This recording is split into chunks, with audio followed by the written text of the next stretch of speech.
আজকে শেয়ার করব ট্যাংরা মাছের একটা সহজ রেসিপি। হয়তোবা এভাবে অনেকেই এই রেসিপিটা বানিয়ে থাকতে পারেন, তবে কিন্তু আমি এরকমভাবে সাধারণত বানাই না। পেঁয়াজ রসুন ছাড়াই রেসিপিটা বানাই, তবে আজকে একটু অন্যরকমভাবে তৈরি করলাম, তাই মনে হলো আপনাদের সাথে শেয়ার করি।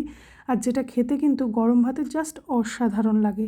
তো এখানে সবার প্রথমেই ট্যাংরা মাছটাকে ধুয়ে নিয়ে লবণ, হলুদ, একটু লেবুর রস মাখিয়ে 10 মিনিট মতো রেস্টে রাখবো।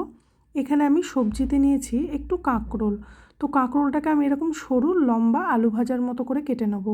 কাঁকরোলটা আমার পছন্দের একটা সবজি, তাই ইউজ করেছি। আপনারা চাইলে অবশ্যই স্কিপ করতে পারেন, এর বদলে আলু বা পছন্দ মতো পটল, বেগুন, সবজির যে কোনো ইচ্ছা দিতেই পারেন।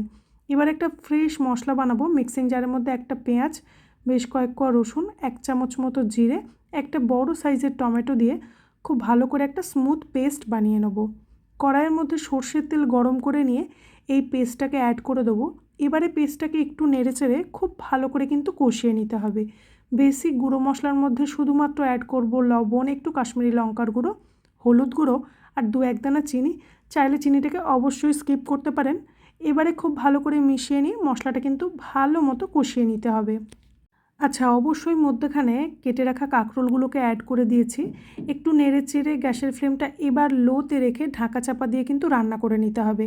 আমি না কাঁকরোল ভাজবো না মাছ। এবারে বেশ কিছুক্ষণ হওয়ার পর ঢাকনা খুলে মাছগুলো দিয়ে চেরা কয়েকটা কাঁচা লঙ্কা আর খুব সামান্য একটু ঈষদুষ্ণ গরম জল দিয়ে খুব ভালো করে সমস্তটা নেড়েচেড়ে আবারও ঢাকা চাপা দিয়ে রান্না করে নিতে হবে।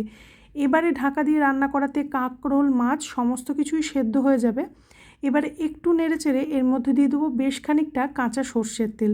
অবশ্যই কিন্তু অ্যাড করতে হবে, তাতে করে কিন্তু এর টেস্টটা একটু হলেও বেড়ে যাবে।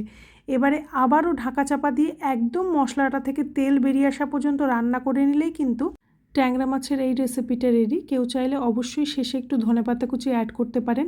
একটু অন্য স্বাদের ট্যাংরা মাছের রেসিপি ট্রাই করতে চাইলে এই রেসিপিটা কখনো বাড়িতে বানিয়ে নেওয়া যেতেই পারে। রেসিপি দেখে বাড়িতে বানালে আমাকে একবার অবশ্যই জানাবেন।